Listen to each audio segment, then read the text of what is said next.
Hello there, welcome back. Today, I've been asked a few times how I make colours pop, whether it be in Photoshop or Lightroom. So today, I'm going to try and show you how I edit photos. I'm going to use Camera Raw and Photoshop. I'm going to do as little as possible. The two files I'm going to show you are both raw files. I'll show you the settings on them, everything, and I'll show you how I quickly and easily edit photos. And a secret way, I say secret, a lot of people don't use this because they're afraid of it or they don't know how to use it properly. But I'm going to show you, it's the calibration tool in either Lightroom or Camera Raw. And I will try and show you what it does and how it can make your photos go to another level and just pop out. While I open up OBS and Photoshop, join me in a minute and we'll get straight into it.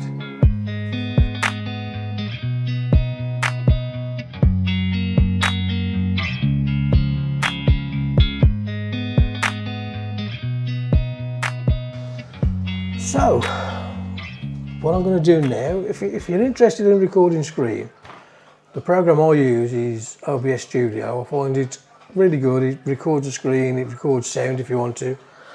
I've recorded myself on the Canon 5D Mark IV. I've got the Rode microphone, wireless, so that's connected up as well. And let's get into Photoshop and Camera Raw. We're going to first of all open up, and what we have is two files there. This one, can't see it, but it is a landscape scene, and we have a photograph of friend's dog. So let's start off with this dog.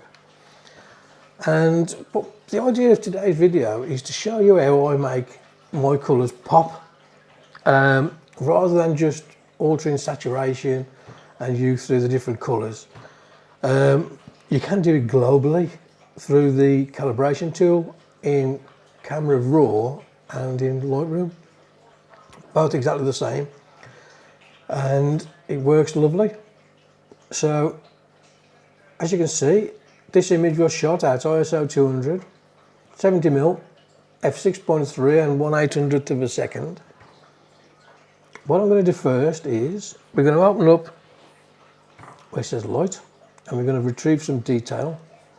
So first thing I do is drop the highlights, just to darken that background a fraction. Leave a little bit of highlight in there. You don't want to go all the way. Because the nose and the eyes are dark on this dog, I'm now going to open the shadows, and that will brighten the dog up no end. You will also introduce noise, so you will have to do a little bit of noise reduction on this.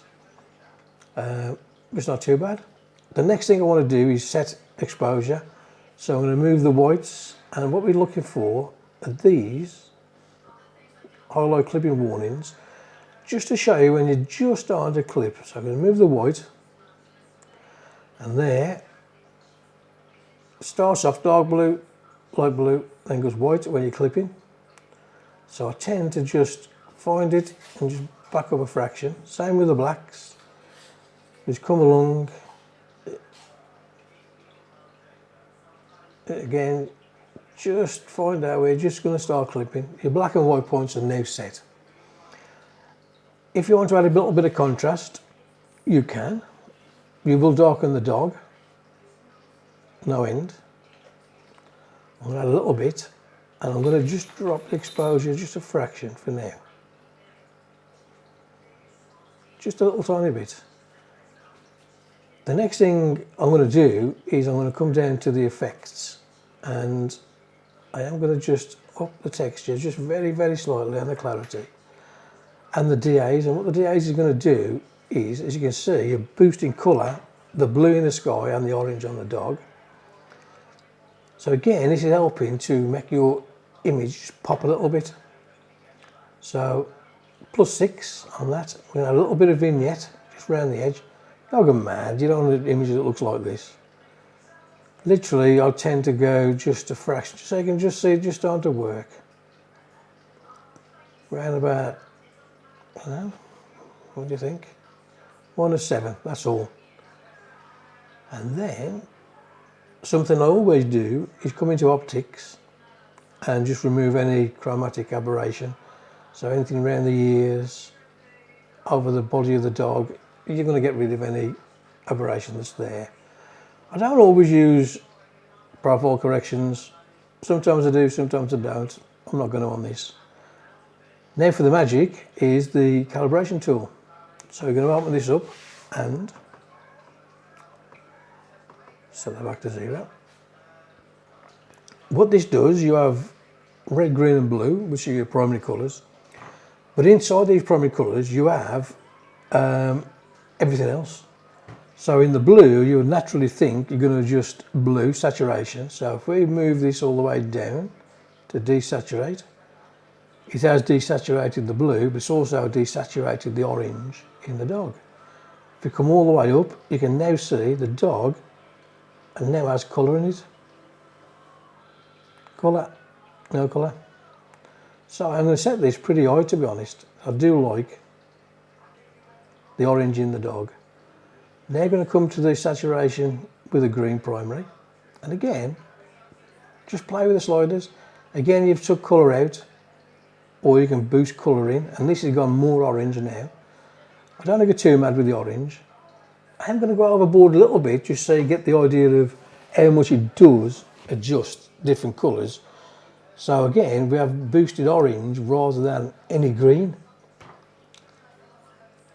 And this is where people come unstuck. They move the sliders and think, that's not moving green, that's not moving blue. But there are other colours in the green and the blue. Same with this red. If we drop it all the way down, again, it's desaturated some of the orange out, or we can bring it up and we can really boost the red in the orange now. So I'm not going to get too mad with that. Maybe about plus 30. Back down now. I tend to start at the bottom of the blue and then come up. It's just my way of working. You can start with the red and work down if you want. I don't know what it is. I don't know. I have tried different things and I have found over the years that adjusting the blue first tends to give you that better starting point for the rest. So that's what I tend to do with it. When you move the hue with the blue, what you're going to find now is we're going to come down. You move towards the green and it goes red. If you move towards the blue, you go green. The opposite of blue is magenta, which is why you get that colour. So depending on what you want, you can either put a bit of red into the dog, or you can put a bit of green into the dog. Dogs don't really come green, so I'm going to come down just a fraction and just add a little bit of red. And the idea with this is to boost a little bit of pink in the ears and the eyes. So now we're going to come up to the green primary. Let's have a look what happens. That's gone a mustardy yellow. Well, we have still got a little bit of magenta if we go up to the green. So I think, because the dog is yellow, I'm going to come down with the yellow a little bit, I think. So just a -3. Not going to go mad. We have boosted the colour of the dog, and that's pretty much what I wanted to do. Up now to the red, and if we move, we can get to proper magenta, up to bright orange. Because the dog is orange, I am going to just keep it orange and leave it there. The last thing I'll do in this section is move the tint. So if we come all the way, you can see you can see the blacks have gone a little bit on the green side. If you go the other way, they tend to go red. So you can either put a bit of red into the dog, or you can put a bit of green into that black. And I think that's what I'm going to try and do, because it does boost the black out a little bit. So I am literally going to come -11, -10, just to give it a bit of greeny colour in the black. So that for me is done in camera raw. I'm not going to do anything else. In fact, I'm going to, because the horizon line is off on the C at the top, And I'm just going to straighten this image up a fraction. So there, be careful we don't cut off the dog's toes, which we have. So instead of doing that, what I'm going to do, I'm going to pull in from the top.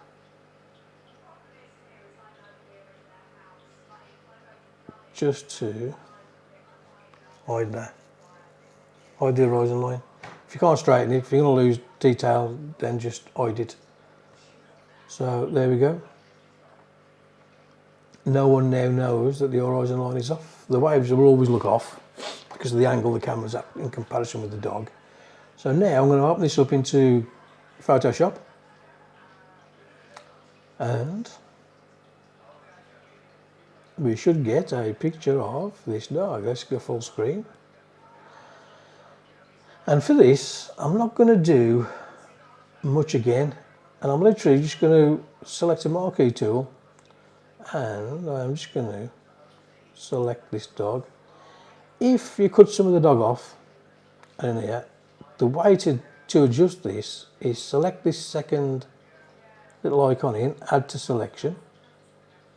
You have new selection, add to selection, subtract from selection, and intersect selection. So I'm going to add to selection, and I'm literally just going to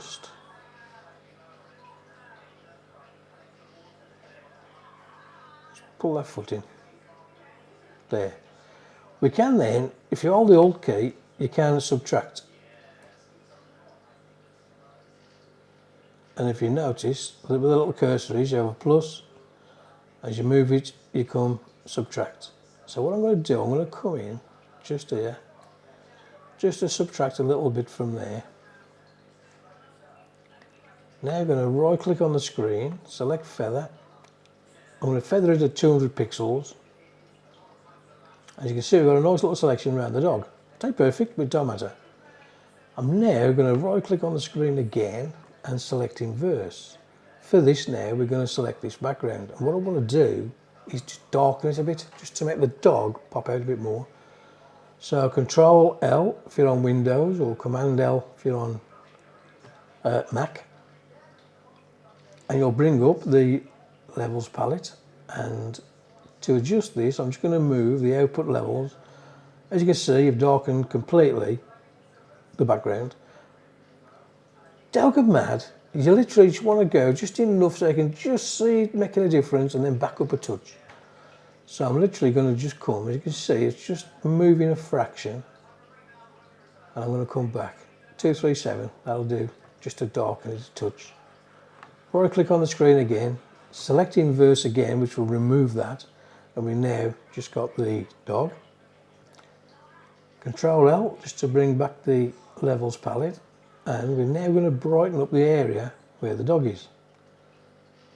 So again, this is literally just a fraction, and then come back a touch. Click OK, click deselect to remove the little marching ants, and you've got a pretty good image of the dog. Eyes are bright, ears are bright, so the pink in the ears, the red in the orange in the eyes, nice black. If you want to add a little bit of contrast into this, just come into your adjustments, and where are we?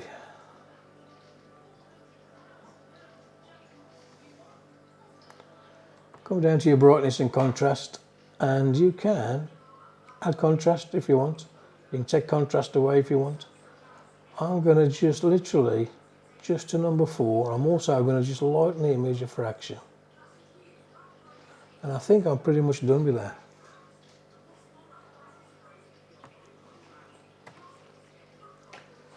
There you go. So, image number 2 is now a scene from when autumn started coming. Again, we've got the raw file. This is unedited.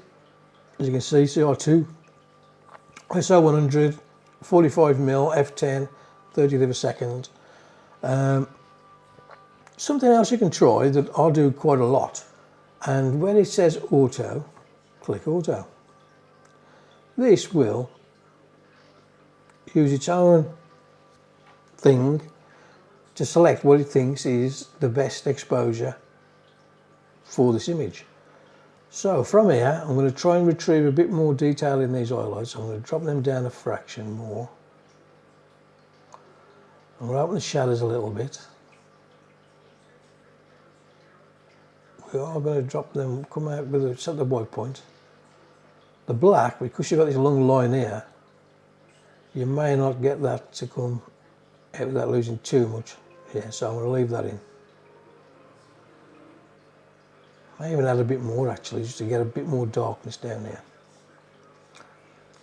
So from here again, into the effects, I'm going to little tiny bit of DAs, and what this does, as you can see, boosts the colour contrast. So just a little tiny bit. I'm going to add a little bit of vignetting, just the edges, and again down to calibration. And we're going to do exactly the same again now. We're going to start at the blue at the bottom, and we're just going to move the slider left and right, see where we am.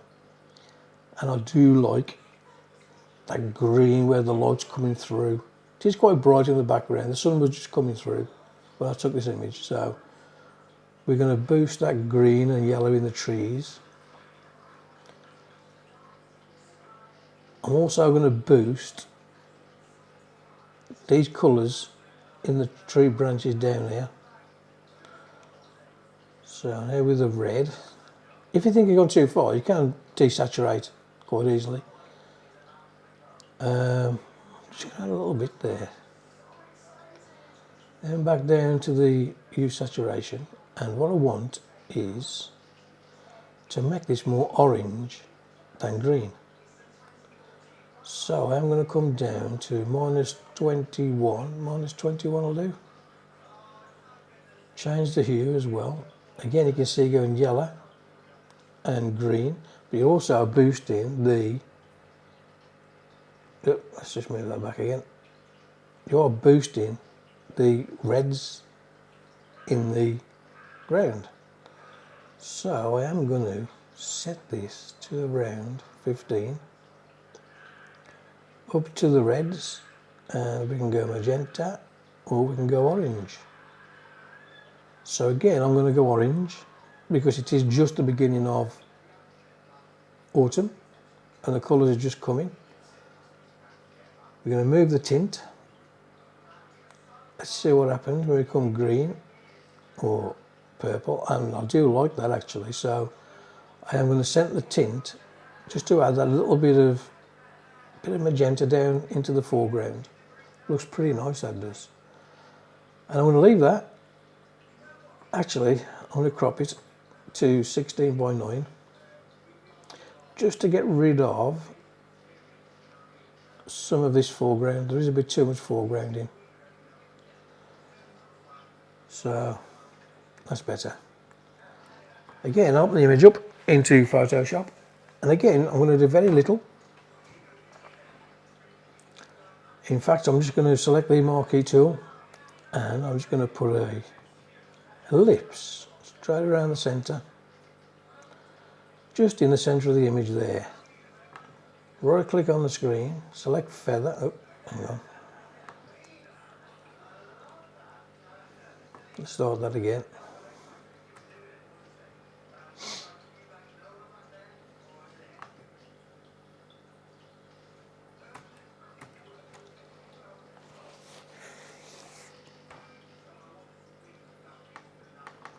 Whatever I selected has froze the laptop up. Until it's froze, the little marching ants aren't doing anything. So let's just click cancel on this.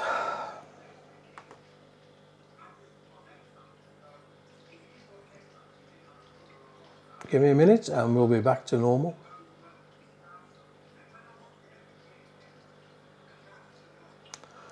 Let the image build.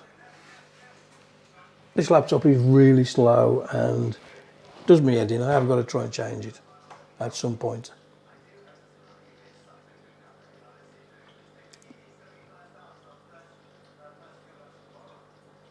Right, let's try again.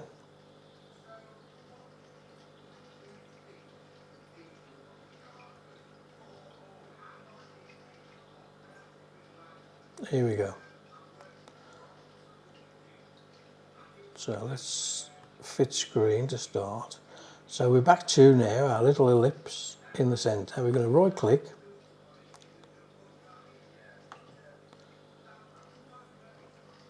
Let's start again, start recognising the ellipse.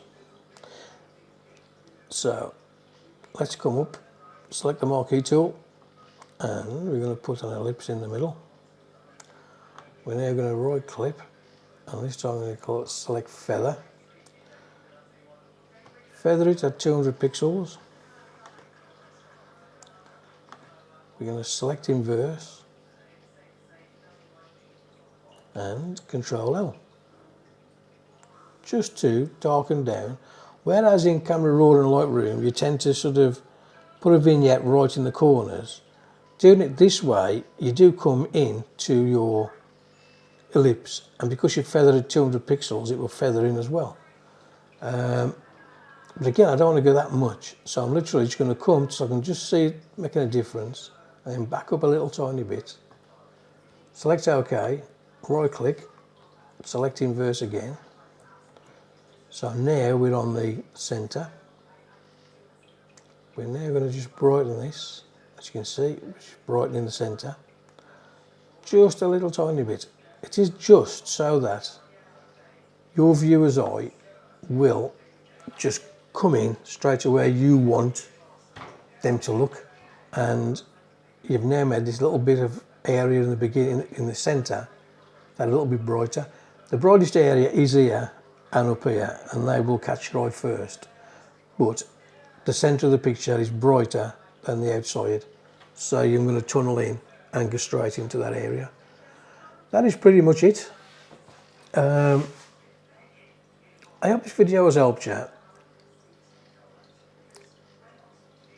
If it has, please give me a thumbs up and subscribe.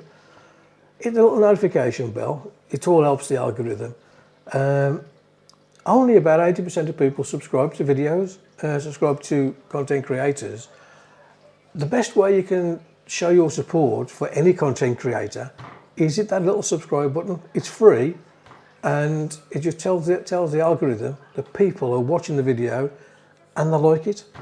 I hope this has helped to boost your colours in your images if you use Photoshop and Camera Raw.